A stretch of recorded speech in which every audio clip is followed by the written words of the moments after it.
Narito na ang Veritas Editorial, ang paninindigan ng Veritas 846 sa mga napapanahong usapin sa bansa. Pakinggan si Reverend Father Anton C.T. Pascual, ang radyo ng simbahan.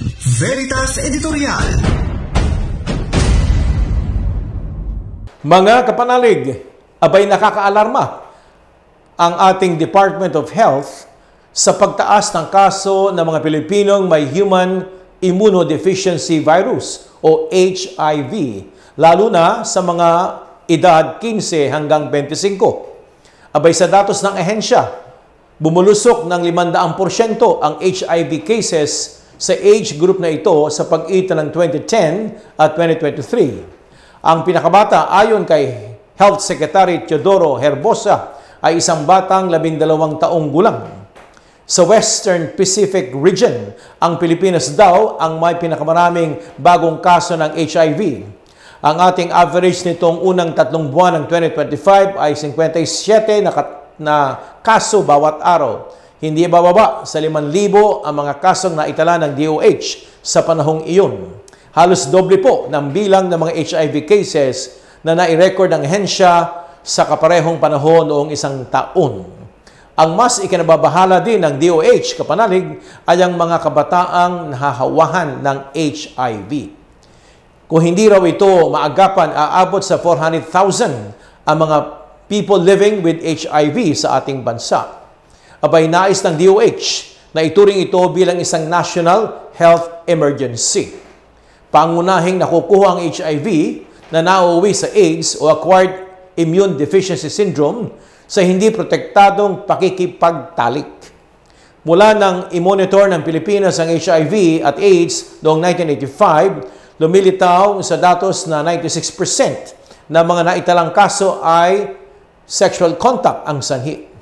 May mga kaso ring naipapasa ito ng isang nanay na may HIV sa kanyang sanggol. Ito ang tinatawag na mother-to-child transmission. Sensitibong paksa rin ng HIV at AIDS sa ating bansa, kapanalig.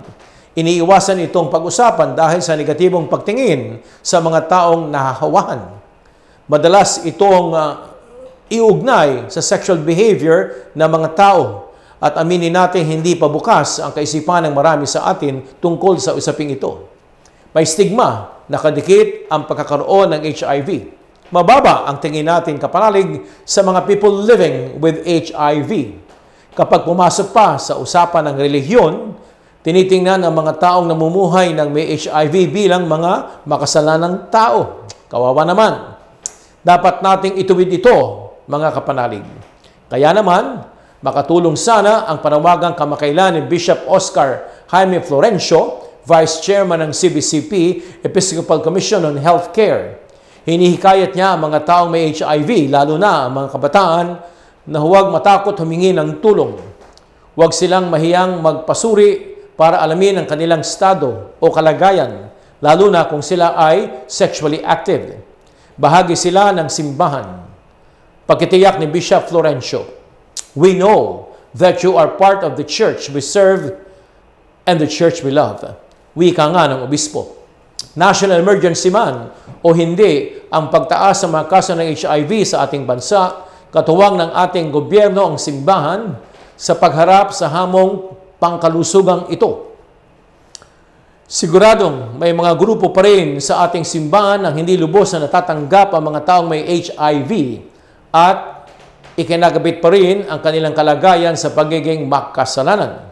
Pero maging bahagi sana tayo ng simbahang may nauna ang pag-ibig at pagmamalasakit kaysa sa pag-uusga at pagsasantabi sa ating kapwa. Sa ganitong paraan, mas maaabutan ng akma at sapat na tulong ang mga people living with HIV. Tungkol naman sa nakakaalarmang pagdami ng kaso ng HIV sa mga kabataan, tandaan natin nagsisimula ang paghubog sa kanilang pagkatao sa ating pamilya. Turuan natin silang igalang ang kanilang kapwa at pangalagaan ang kanilang sarili.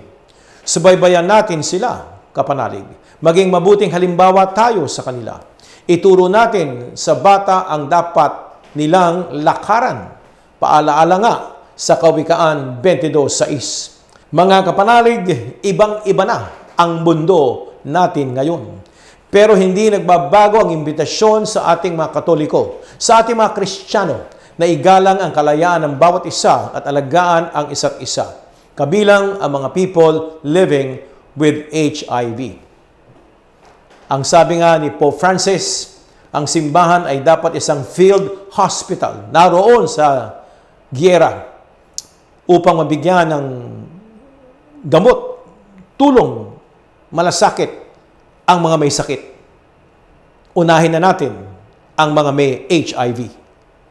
Sumainyo ang katotohanan. Inyong napakinggan ang Veritas Editorial. Ugaliing pakinggan ng Veritas Editorial kasama si Reverend Father Anton C.T. Pascual. Veritas Editorial.